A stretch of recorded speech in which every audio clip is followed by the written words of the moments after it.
Pueblo program and so forth? I'm from London in the UK, and this is my fourth semester here now. So I decided to come to CSU for half for the tennis team.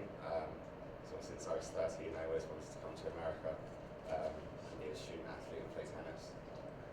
And then I also really liked the business school here.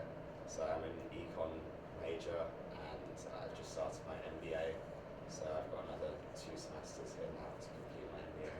So tell us a little bit more about the program that you're in with the HSB, the Hassan School of Business, the 3+2 program? I'm in the 3+2 program where you get to do your undergrad and MBA degree in 5 years instead of 6.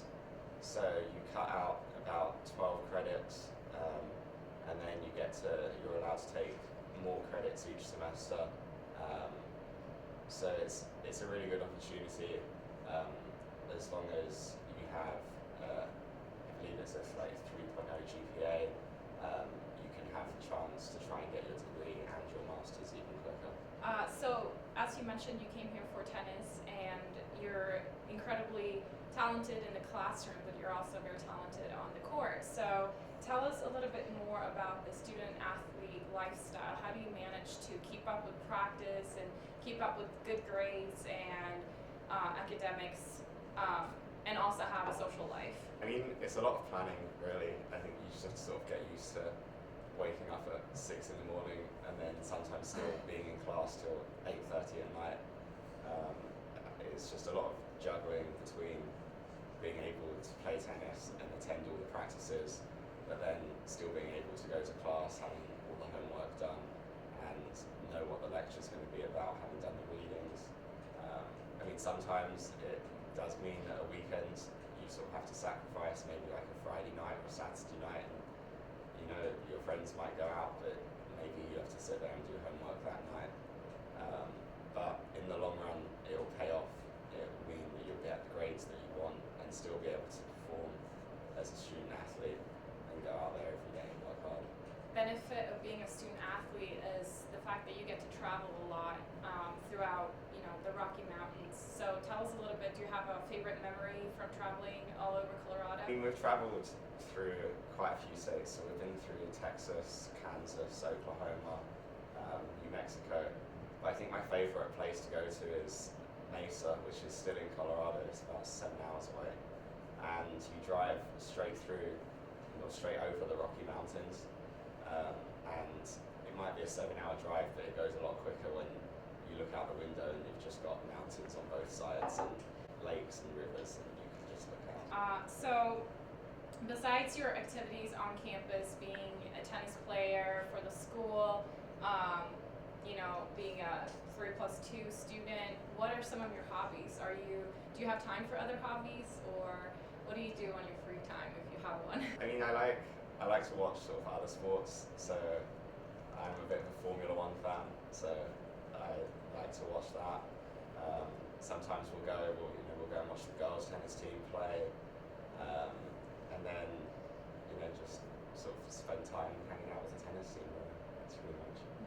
Lastly, what is one of the best advice that you would give to a prospective international student that is kind of like in the same place as you are, being student athlete and maybe taking a lot of credits, and just what's your best advice to juggle that?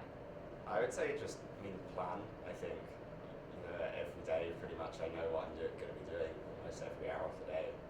But and I would also say sort of talk to people. If you go and talk to your coach and be like, look, I've got this paper that's due in today.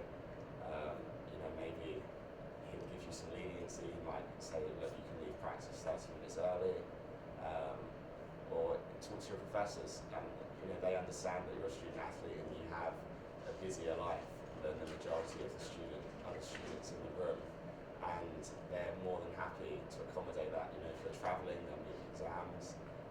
They could extend homework deadlines.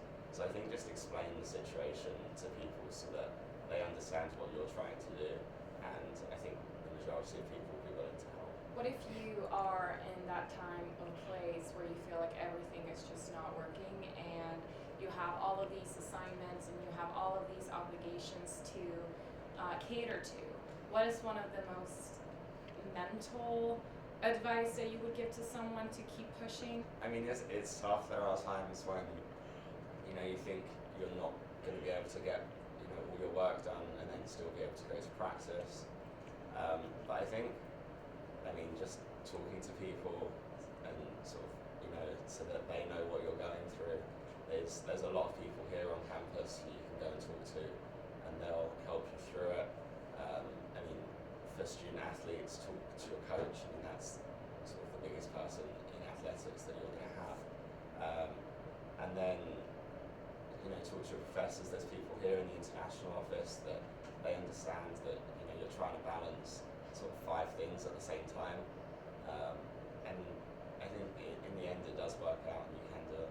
Thank you so much for coming today and talking about your lifestyle here at CSU-Pueblo, and we're really happy to have you as our international student of the month. Thanks. And this is for PAC Global News. Thank you so much.